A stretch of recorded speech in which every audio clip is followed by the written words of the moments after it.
안녕하십니까. 서울아산병원 이비인후과 박봉주입니다. 오늘은 난청에 의한 대뇌 위축 소견과 함께 인공호흡 수술 후에 이런 대뇌 위축의 회복이 어떻게 되는지, 그리고 언어 인지 능력의 호전과 얼마나 연관이 되는지에 대해서 말씀을 드리겠습니다.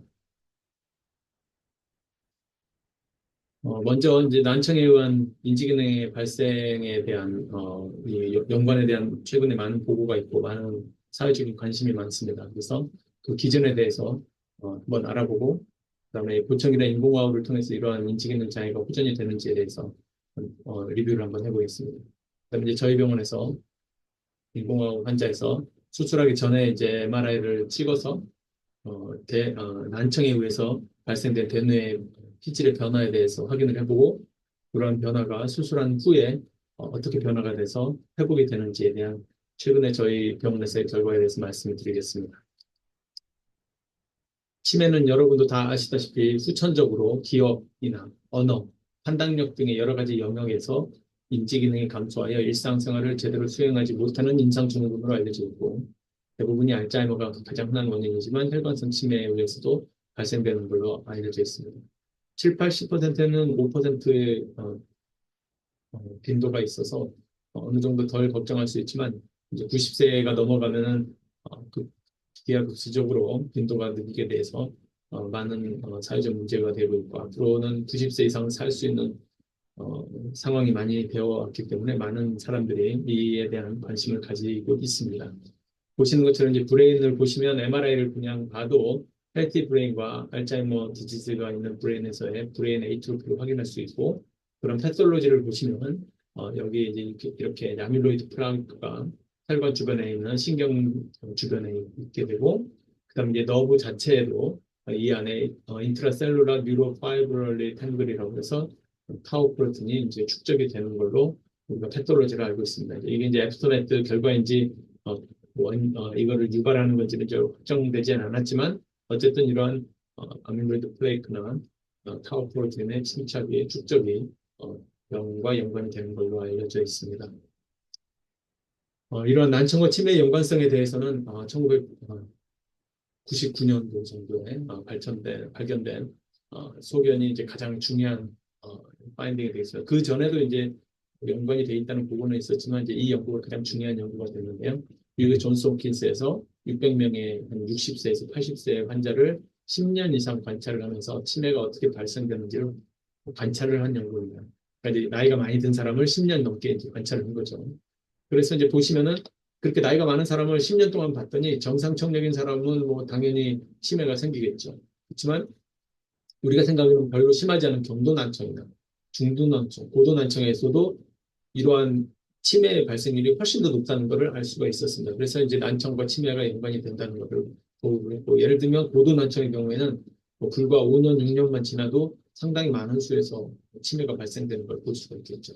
그렇지만 이제 경도난청은 뭐 한 10년 지나야지 조금 더 생기는 거니까 뭐 당장은 나타나지 않는 거니까 이제 환자들에게 설명을 하실 때 이제 당장은 나타나지 않지만 이게 장기적으로 문제가 될 수 있다. 그다음에 이제 심한 고도난청은 이거는 뭐 몇 년 안에도 나올 수 있는 거죠. 그래서 이러한 여러 가지 근거로 이러한 결과를 근거로 미드라이프의 히어링 로스가 가장 중요한 치매의 위험 요소고 이거를 감소하게 되면 예방할 수 있을 거로 우리가 추정을 하고 있고 그래서 즉 난청에 대한 치료에 대한 영향을 노력을 많이 하고 있습니다. 하지만 이제 난청과 관계된 게 이제 우울증과 사회 격리도 있기 때문에 효과가 굉장히 중요하다고 생각이 됩니다. 우리가 알고 있는 고혈압, 담요, 스모킹 여전히 영향을 주고 있지만 난청, 우울증, 사회 격리 이쪽에도 더 많은 위험 요소가 되겠습니다.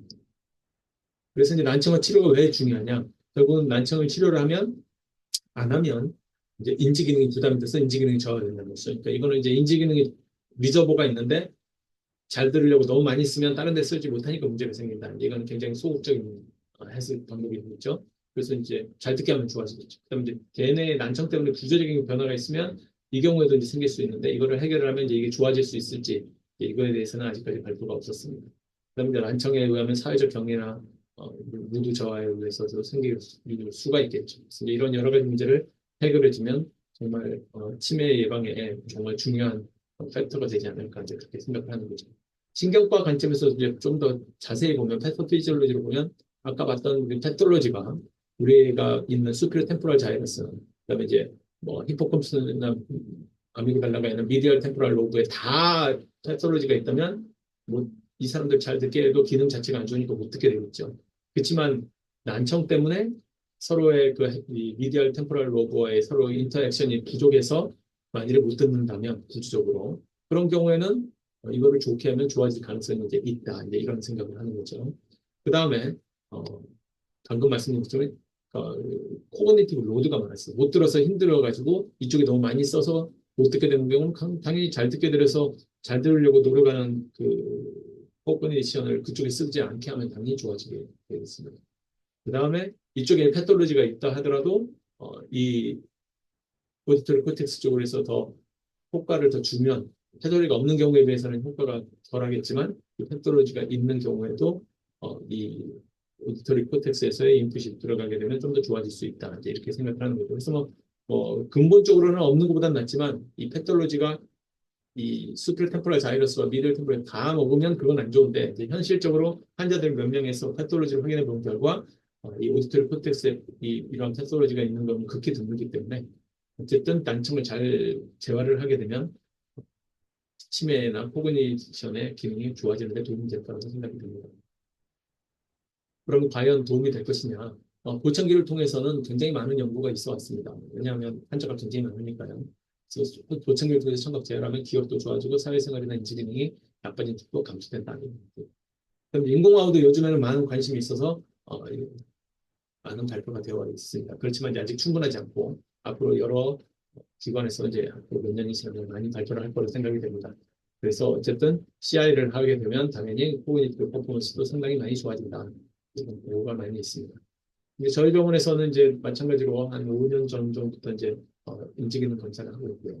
그래서 저희 병원에서 그러면 이제 대뇌에는 어떤 변화가 있는지 한번 확인을 해보기 위해서 수술하기 전에 MRI를 찍고 후를 비교를 했습니다. 이제 수술하면 뭐 당연히 뭐 100데시벨 정도의 트레스홀드가 한 30데시벨 정도의 트레스홀드가 굉장히 좋아지고 문장도 뭐 10%에서 95% 굉장히 좋아지고 단어 인지 능력을 모노셀러로 굉장히 어려운 문제도 5%에서 67%로 굉장히 호전되는 것을 우리가 확인을 했고 그렇지만 이제 한 10%에서는 항상 50% 이상도 잘 못 되는 사람이 있었다는 걸 저희가 확인했습니다. 그래서 이제 이분들은 뭔가가 이제 다른 문제가 이제 있다고 생각이 되는 거죠. 이제 귀뿐만 아니라 코클리아 너브나 브레인에스에 문제가 있을 거로 생각이 되고 자연스럽게 그렇게 50% 이내로 못 듣시는 분은 대부분 수술하기 전에는 이제 0% 눈에서만 나왔고 그 전에 잘 못 들으시는 분 중에서는 굉장히 드물게 어느 정도 남아있는 분들에서는 겨우 몇 명 정도였으면 이 안에 50% 이내로 알아들은 경우가 많습니다. 그래서 이제 수술하기 전에 어느 정도 잔청이 있는 분들은 당연히 다 대부분 다 좋게 나오는 것이고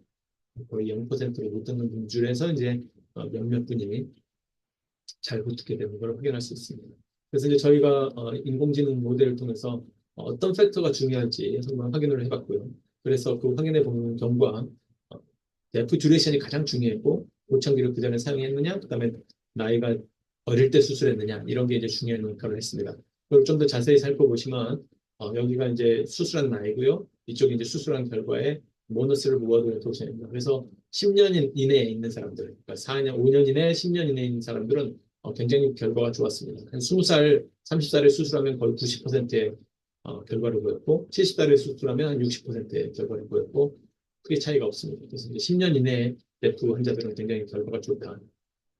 이제 만일에 이제 20년 이내 사람을 봤더니 20년 이내는 조금 떨어진 걸 볼 수 있습니다. 이제 뭐 90%, 60%인데 여기는 80에서 이제 60% 정도죠. 그래서 20년 이내도 괜찮다. 그렇지만 이제 20년 이내인 사람, 10에서 20년인 사람은 몇몇 못 듣는 사람이 몇 분 있다.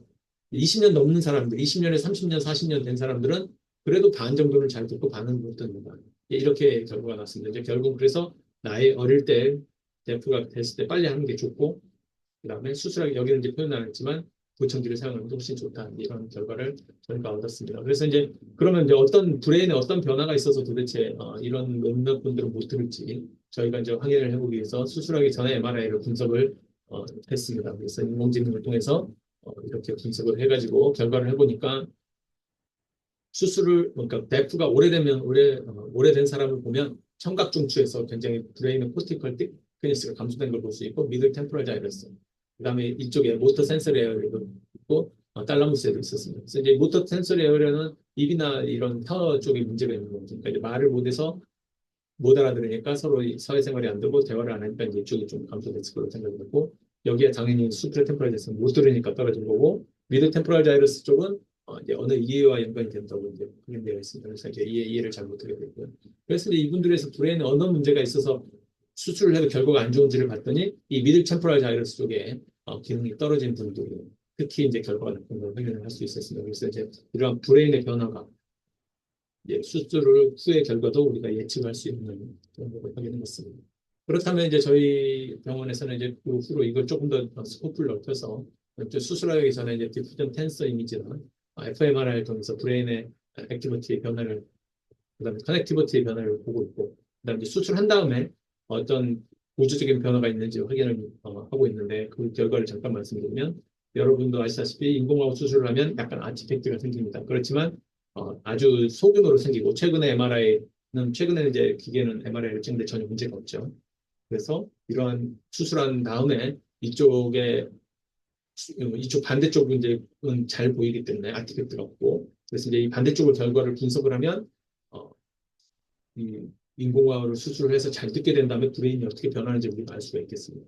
그렇게 해봤더니 역시나 이제 우리가 예측했던 것과 같이 브레인의 많은 부위에서 브레인의 에이트로피가 호전이 되는 리스토레이션을 확인을 했습니다. 그래서 펑셔널하게 우리가 잘 되는 건 당연히 확인을 했는데 스트럭처럴리 임프루브가 되고 리커버리가 된다는 걸 확인할 수 있었죠. 그 다음에 또 특히나 수피리어 템포럴 자이러스 쪽은 더 많이 커질수록 결과도 더 좋은 걸로 확인했습니다. 우리가 당연히 생각할 수 있는 것이죠.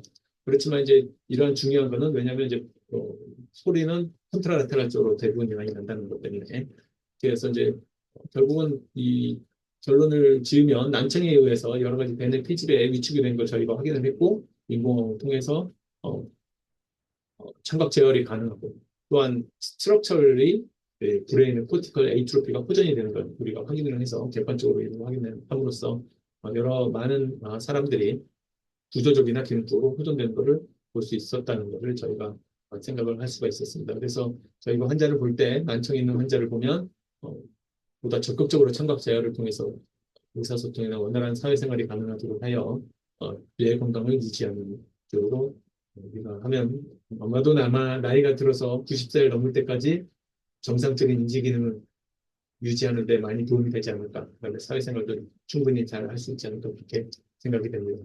이상 제가 준비한 말씀을 다 드렸고 정치해 주셔서 감사드립니다.